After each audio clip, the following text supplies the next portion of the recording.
Waste is often invisible, or at least many people work hard to make it disappear. Through landfills, incineration, and cargo ships traveling across oceans, we have become adept at pretending that waste is not a problem and that it can disappear. Christy Rupp is a New York City-based artist who has spent her career bringing waste to light, making the invisible visible and the unnoticed noticed. She grew up here in Buffalo, but she started her career in the art world in the 1970s in New York City. Some of her early work brought attention to the rats on the streets as they experienced a population explosion due to the 1979 garbage strike, which itself made the garbage and the rats more visible. Her work exposes ecological threats often hidden from sight, from acid rain to fast food to microplastics. And often waste materials are her medium, from cardboard to chicken bones to credit cards, drawing attention to the presence of that waste and its ecological impacts. From the fall of 2024 through the winter of 2025, the Anderson Gallery at the University of Buffalo hosted an exhibition featuring more than 40 years of Christie's work, curated by Anna Wager. On November 15th, 2024, I recorded an interview with Christy as we walked through the gallery and discussed much of the work on display. I'm John Fiege, and this is Chrysalis. You can subscribe at johnfiege.earth, where you will also find show notes in all episodes of the podcast, plus my writing, photographs, and films. On the page for this episode, you will find both the audio as a podcast and the full video of our gallery walk and interview, including close-ups of many of Christy's artworks. Here is Christy Rupp. So can you tell the story of your rat work and its relationship to all this other stuff that was going on with the garbage accumulating in the city and the strike? I had been looking for a way to think about the rat trash continuum as habitat and not just as some punk metaphor for nighttime or anger or something. I was interested in making these rubble rats of this life coming out of the rubble. That was kind of what I was thinking. So by making the casting the rats out of the same material as the architecture, it was So just, despite the destruction of the city, there was still life emerging from it. Yeah. Cool. And I never wanted to defend, like I said, the rats. It was really just to point out that it was habitat and that rats aren't the problem, they're the symptom of the problem. Right, the garbage is the problem. Right. Other early work in this show is your brook trout acid rain series. Acid rain was a huge issue in the 80s when you made this work. It was actually one of those rare environmental problems that we actually did something good with. And it's not as bad now as it used to be. This is a series of different things that happen.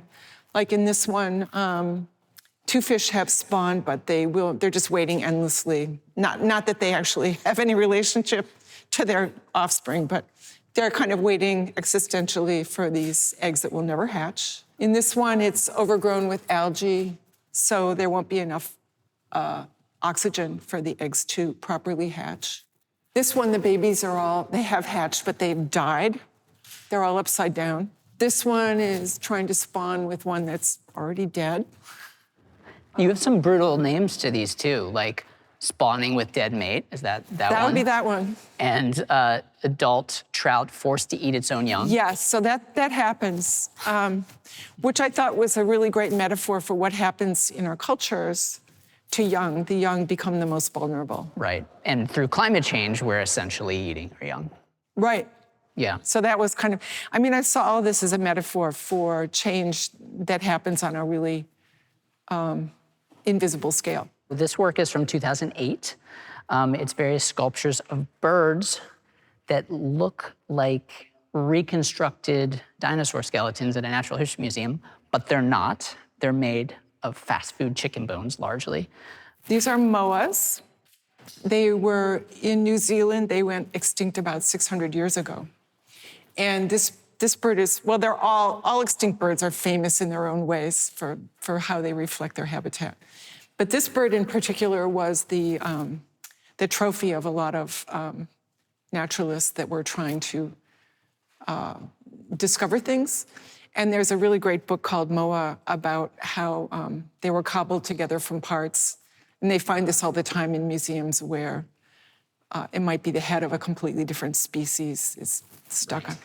But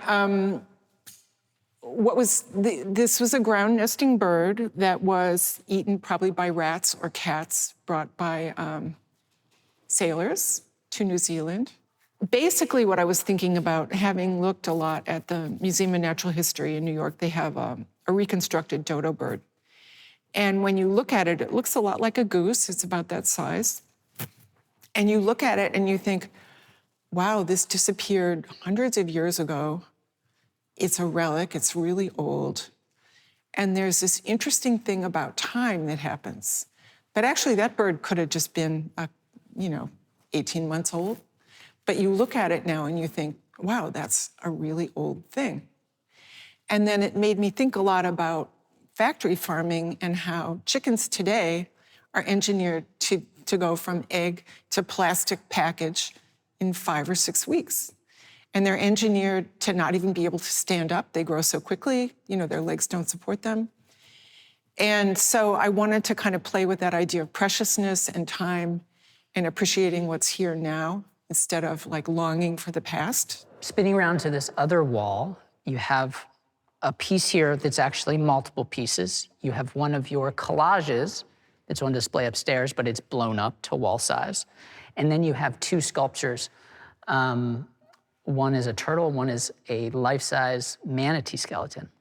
I have a particular connection to manatees. I got to go swim with them in Florida 2 years ago, and it was like one of the most magical experiences of my life. Where did you get the idea to start constructing sculptures out of credit cards? And there's just it's so rich there. I mean, one, there's like the actual physical credit card, which is plastic and leading to plastic pollution, but also is so symbolic of our financial system, this idea of credit, that we can borrow against the future, that we can remove ourselves from the reality of both money and the physical impact of money and consumption.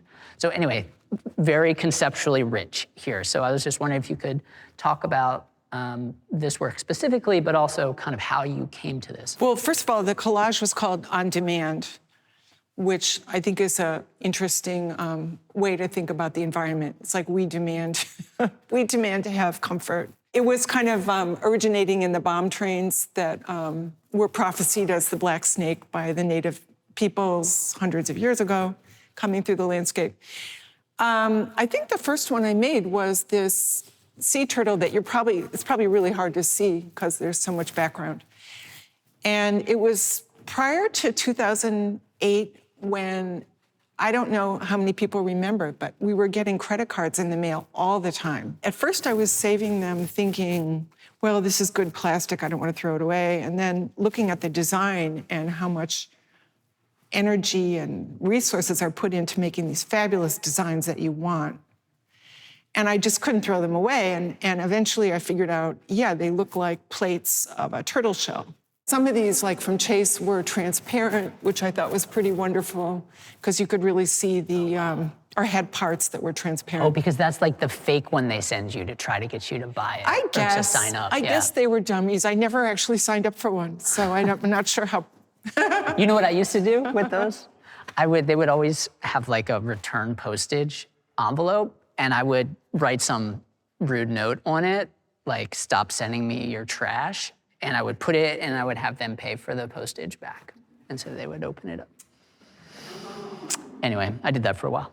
I mean, it has a lot of uses. You could make guitar picks, besides sculpture, there's a lot you could do with it. But I started accumulating them, and then people started giving me them.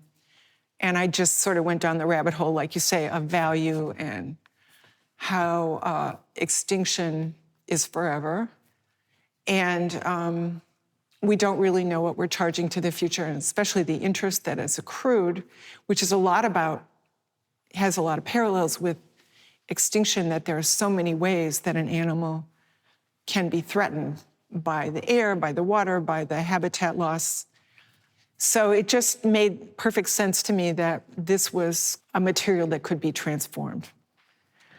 So I had wanted to do a life-size manatee for a really long time. And if you've ever seen one down in Florida, if you ever saw the articulated skeleton, it's extremely heavy. the bones are pretty heavy. And I didn't know how to make one, so I ended up sort of bisecting it. But it occurred to me that gold, because it was Florida, and how the manatee became like the poster child for the good life in Florida. Now it's protected, but 30 years ago it wasn't. They'd trash habitat all the time to build canals. And then it sort of became this one place in Crystal River. I don't know if that's where you went. That's where I went, yeah.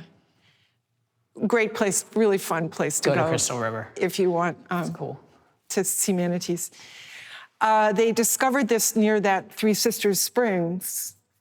They were excavating, and I guess they came back the next day and they realized they had uncovered all these springs that were warm and all the manatees were collecting there. And today it's just amazing. 400 you can see at once. Yeah, it's clustered around these warm. Did you swim with them? Yeah. It's so amazing. I know, it's really fun. They're so they're very social, they're very friendly, but they're also very sexual. Yeah. The females would go to me and the guys would be like, oh yeah, that's a thing. I was like, really? It's very strange, it's very gendered. Especially the adolescents are really friendly. Yeah. They're curious. And if you swim with them, they nurse under their front flipper, and that's very tender skin, and they love to be scratched there. Like, some of them will come right up to you and just point. I have pictures of it. Yeah.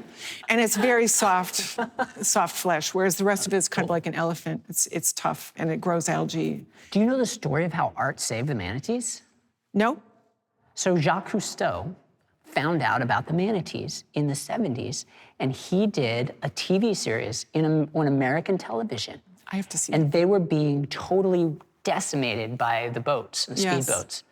And no one was doing anything, and they had no value. I mean, they were still being hunted, some, but they were mostly just being killed left and right by the boats. And he made this really brutal TV series. And the outrage, back in the 70s, you could actually put something on TV and people would pay attention. And it led to all the protections for the manatees. So that's my favorite. That's one of my favorite. I just think art has. In terms of Florida and its branding, it became this key to Florida. It's not a golf course. It's not Disney World. It's actually habitat. So moving on to the next gallery, we have another set of sculptures made out of credit cards and gift cards. These are pangolins. And pangolins also are highly endangered, both due to habitat loss and poaching for their supposed magical properties in a lot of traditional medicine practices. But they're also considered guardians of the forest because they eat so many termites. They have this voracious appetite for termites, so they save forests by eating the termites. And they're also the only mammals with scales. And their only defense is to curl up in a ball, and they're super adorable. What's your connection to pangolins, and where did this work come from? It was really the pandemic, and they were wondering the source of the virus. And they, at one point, were saying it was the wet markets in Asia, where the animals would be kept until they're sold and then butchered on the spot, right next to living animals, next to people.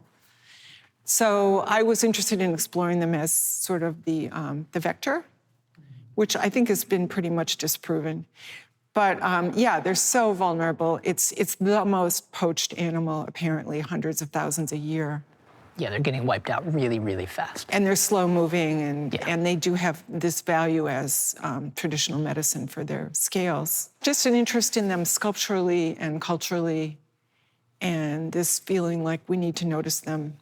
And again, not knowing how many are left really in the wild, I felt like I needed to make them. When you walk into this show, this is the first thing you see walking into the gallery. And you have this big silhouette of a whale on the wall, but it's like an absence of a whale, kind of. It's white. I think that's interesting. There's this absence. It's not there. And then inside and behind the whale, you have your petroplankton sculptures. And plankton, of course, are these microscopic organisms that the whales feed on, but they're also nanoplastics and microplastics can get so small that even plankton can eat them. So microplastics are bioaccumulating in the whales because they're eating so much of this plankton. You've taken the plastic waste that creates those microplastics and nanoplastics and use them as the raw material for these sculptures. And looking at some of these pieces, there's a lot of fishing net, which is a huge proportion of the plastic waste in the oceans, but also lots of like really familiar items like cilantro, twist ties, and toothbrushes. And then over here, there's a CVS top, you know, things that are part of all of our daily lives. You know, on one hand, you see like the international fishing industry, but on the other hand, you see your own bathroom. And this guy in particular is really adorable. There's a little eye, you know, how you can make a little piece of plastic trash that adorable. It's amazing. But anyway, can you talk more about this kind of evolving, you know, we've been looking at the work you made with credit cards, but now you're beyond credit cards, you're getting into just all kinds of plastic trash. Can you talk about this evolution and this piece in particular? Well, one thing that's fun about this installation, I had made these guys over the course of several years. They're just really fun to make. And whales and plankton are both filter feeders, so that's pretty interesting that they eat the same thing. Right. And unlike plankton, which just go with the tide, not every plankton stays that way. Some sink to the bottom like a shellfish, or some like a shrimp will develop its own locomotion. But anyway, when they're young, when they're little, in this stage of plankton larval, they just go with the tides. So yeah, I wanted to imagine the scale difference, which obviously the whale is much bigger than plankton. But these are all kind of based on shrimp forms. Of course, they digest microplastics in the water, which is full of other chemicals like plasticizers and, you know, polymers and dyes. And so as these things break down, the remnants of the plastic don't break down. I mean, they stay forever. And, you know, they lodge in not only the bodies of these little guys, but obviously they bioaccumulate. I mean, a whale could be 150 years old. That's a lot of history. Well, luckily, they've only been eating plastic for about half that. Right. When did you become so focused on plastic? Because a lot of your recent work is using plastic. So, and I see from this show, I see the credit card sculptures as the beginning of that, but then it kind of blossoms into all kinds of plastic. I feel like the biggest void that we're confronted with now is plastic pollution. It's accumulating, it's growing every day. Companies are making more of it every day. So I kind of see plastic as this existential void that we need to see more. Wow. And that it's all around us, but we don't really see it. And it's really engineered to appeal to us. You know, it fits our hands, it fits our feet, keeps us dry. We're really seduced by it. Whether or not we want to be eating it, we are eating it. And it's everywhere. And I don't know if you saw in the news last week, they were saying now it's in dolphin breath. Yep, I saw that. But it's also penetrated into sediments. Did you see that article? I did. Which blows me away.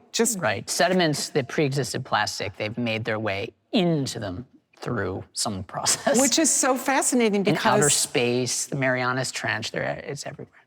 Yeah, because they always dated things by their strata. So now if you've got plastic that didn't exist until 1950 in sediment, that's hundreds of years old, what are you to make of that? It's so interesting to me. And then this whole debate about whether we're now in the Anthropocene, are we in a new era? Some of that debate is about, do we have a geologic marker for when this era began? And plastics have been kind of raised up as one of the stratospheric, or the strat section kind of markers. But if it's like penetrating into older... Then what does any of it mean? What does any of it mean? Yeah, it's crazy to think about. So to me, plastics is really the void. And as a sculptor, I couldn't imagine working with a more important material. Like, it's really needs to be looked at, needs to be thought about, and understood better. I read in one of your articles or in your book that when you were 18 years old, you went to see The Graduate, and Dustin Hoffman was playing a high school graduate about the exact same age as you at the time. And the famous line, of course, from that movie is, this guy pulls him aside at his graduation party and he says, just one word, plastics.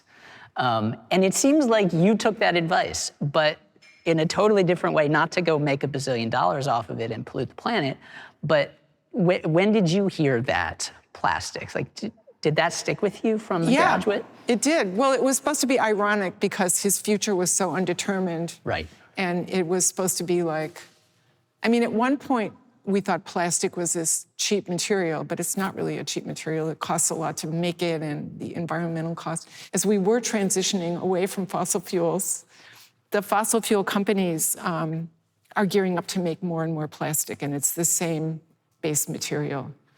So it's really, when you think about like war and how war brought plastic in for World War II with plexiglass cockpilot windshields and rainproof gear and boots, how connected fossil fuels and war is, and that after the war, the companies needed a way to keep this production up. They were worried about scaling back from wartime industries, so they created this future for us in plastic as though it was more modern, and they really targeted gender and, coming out of this time of austerity to a throwaway culture now. It was a complete, 180. When they actually had to teach people how to throw things away. Yeah. Like, no, don't save it, throw it away. That's modernity. Right, that's wealth, that's modernity. They knew how to, the companies I always say plastic is the demon child of advertising and fossil fuels, yes, because it was very connected to Madison Avenue. And one of the ways they promoted it was not to get plastic into people's houses, but through them.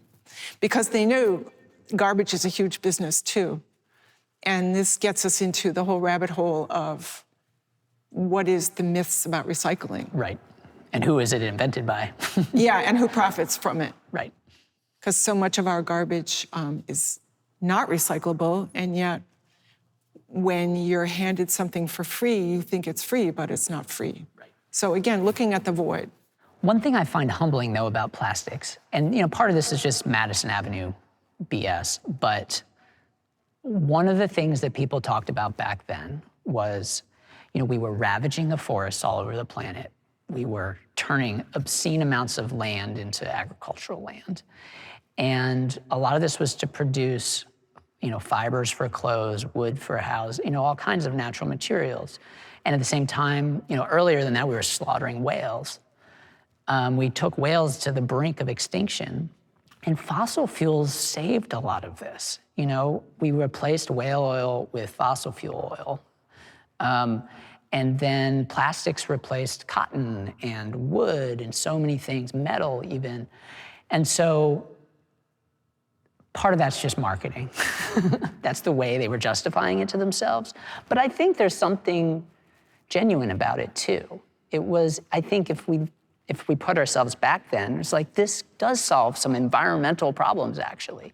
And then look at the horrendous environmental problems that it led to. I find that very humbling to think about, and not just be like, they were bad and they did this thing, but it's really complicated, and every time we try to solve the problem without dealing with the root cause of consumption and the way we interact with the planet, then we're just kicking the can down the road and creating new problems.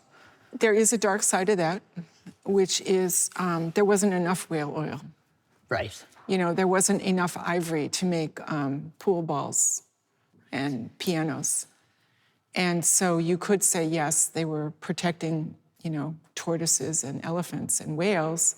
But they actually were scaling up for a bigger market. Right. Where people had money to spend on disposables. Right. So this is right at the entrance to the gallery, right next door, aquatic larvae. It's lots of different types of plastic trash that, again, are familiar. And I find this, I drink this flax milk, which I like a lot, but it has all these little guys in it. And every time I pull one off, I feel terrible about it. And can you talk about this work and kind of the evolution and Sure. the relationship?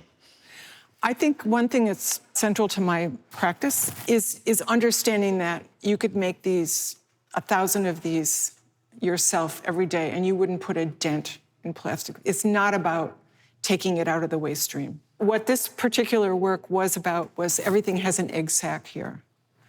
And it was kind of this centrality of microplastics in the birth cycle. So really that's what's going on here is everything is emerging like a larva from an egg. Right, right. Well, and thinking about microplastics too, and nanoplastics, scientists have found they can pass through the blood-brain barrier, they can pass through the placental barriers. So children now are being born with microplastics and nanoplastics in their bodies already. Yeah, they're in honey, they're in beer. You know what they're not in? Wine. Really? Yeah. Why? Because they haven't found them. I don't know. They will be. They haven't looked hard enough yet. Maybe they filter it more. I don't know why. Huh. But I found that really fascinating. Drink more wine. That's fine. But anyway, that's what this was really about. It wasn't about, I feel a little bad about making plastics beautiful. It's not really the motive for doing it. It's really to show how it's kind of the building block or the false building block. Beauty, it's not that simple. Like, it can draw you in, and then you can start to think about where that beauty comes from, and then you see yourself in the mirror, and you're just like, oh God, So I think beauty even reveals Absolutely. the flip side so effectively. Yeah. And the other, when you mention the pull tops, I don't know if people understand, just the way the recycling industry, I'm sure you do, that it works, which is that it's not really set up to catch these little things. Too small. Anything under the size of a baseball basically is a problem for those machines. So you're actually better off just throwing that away into the landfill. Which is depressing. Which is depressing, but it's better than throwing it into a machine that the taxpayers are hoping. It's called wish cycling, when you just hope you kind of pass the decision along. Right, I did my part. Yeah.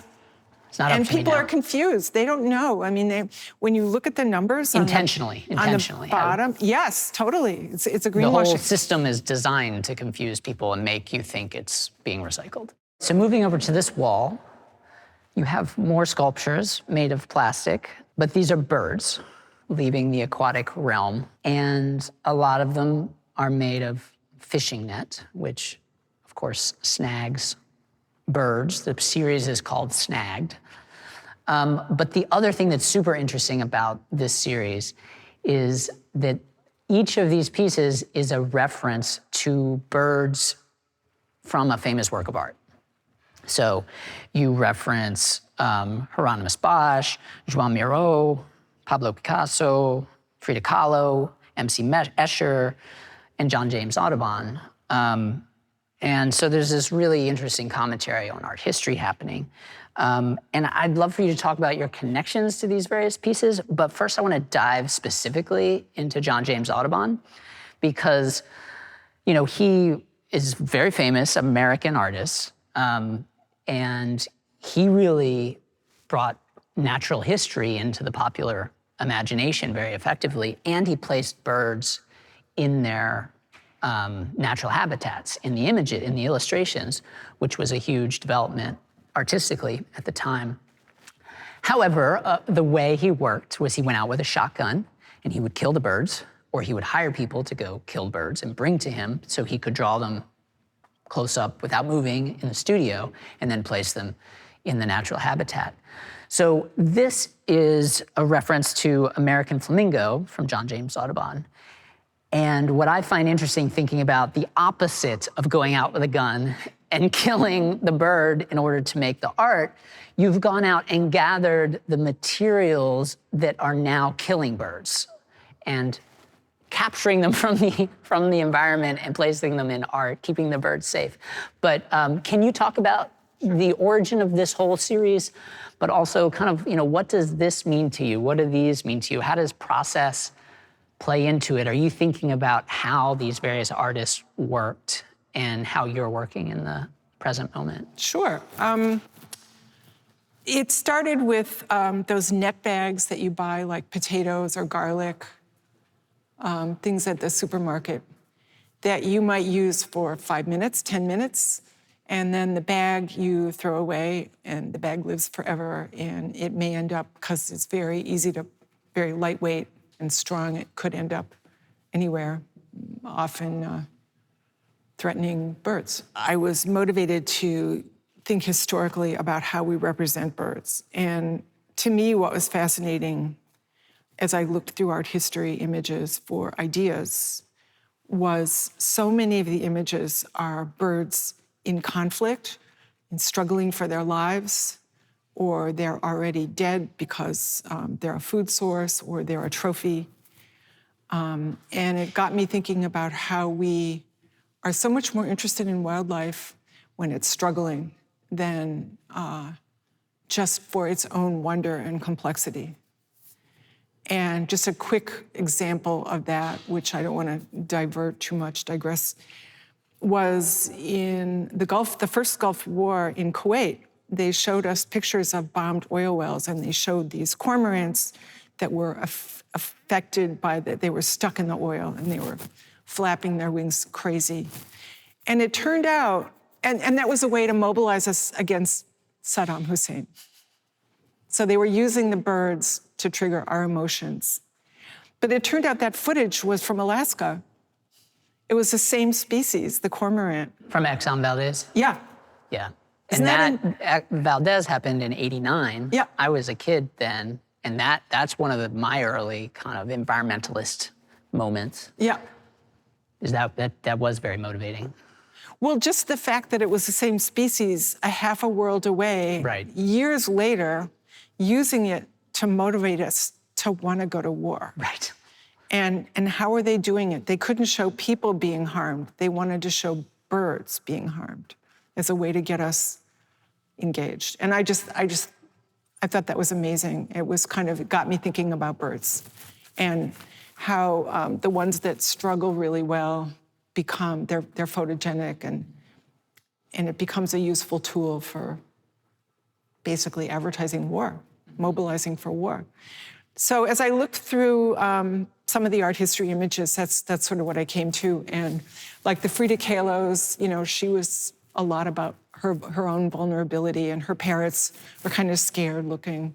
That's Escher, and just kind of how everything was kind of a puzzle piece that fit together. Fascinated me. This is an attempt at a Brancusi, bird in flight, not directly related to cruelty. That's Picasso's Paloma. And these three are Juan Miro, and they have different titles, which I've forgotten. Things like Woman Throwing a Stone at a Bird, Bird and I can't remember what they're about, but they're basically like how we're different from nature. How we are either threatened or we like to use it for sport. Niki de Saint-Phal. Oh, this is my favorite one, the Goldfinch, which is an iconic painting. I tried in the beginning with most of these to make them exactly the size of the artwork. Mm-hmm. This was the threatened swan from the Rijksmuseum. It's their logo. It was as the Netherlands was coming together as a country. It was still territories that were defending themselves. So it was a metaphor for defending the homeland. And it was a swan defending the nest. And the feathers are kind of going. And it's a really powerful painting. It's a large painting. And I thought, yeah, we do need to defend the nest. It's our nest too. So that's kind of the genesis of all this. Cool. I love it. Have you ever displayed these with reproductions of the originals? Yeah, and in the catalog they are. In the catalog? Yeah. Cool. Yeah, it's really fascinating because it makes you think so much about the long history of art and our relationship to nature through art and our evolving relationship to nature in the present moment, and how we, need to know where it all came from, but then figure out a way beyond it. Yeah, I mean, I think of all of this work really as questioning how we form our relationship to nature. All right, so we're now on the second floor of the gallery, and we have this giant sculpture of a pipeline that is running the length of the gallery and blocking us from the beautiful view of these windows. Can you talk about this piece and this installation? We wanted to intervene to make an interruption of the lovely atrium, and just kind of as a metaphor for how fossil fuels are laced through our lives right now. And blocking us from progress. We stuck the lemurs in the trees, kind of the cutouts of lemurs as an absence of like cause and effect kind of a thing for resource extraction and deforestation. So are they intentionally silhouettes? Yeah. Like related to oil? Like is there supposed to be a connection there? No, just habitat loss. Okay. Well, because you and I share a love of lemurs. Yes, I spent a lot of time in Madagascar. Turns out you love manatees, so. I do. Pangolins. And pangolins. There you go. So. But I actually have seen a lot of lemurs in the wild, which I haven't with pangolins. Right. How do you see lemurs, particularly related to other primates? Their disappearance and the metaphor of the disappearance of habitat, and particularly a place like Madagascar that's, has a giant population, very finite because it's an island. But it's like what you said about the pangolins eating termites. They're pollinators, they're the largest pollinators.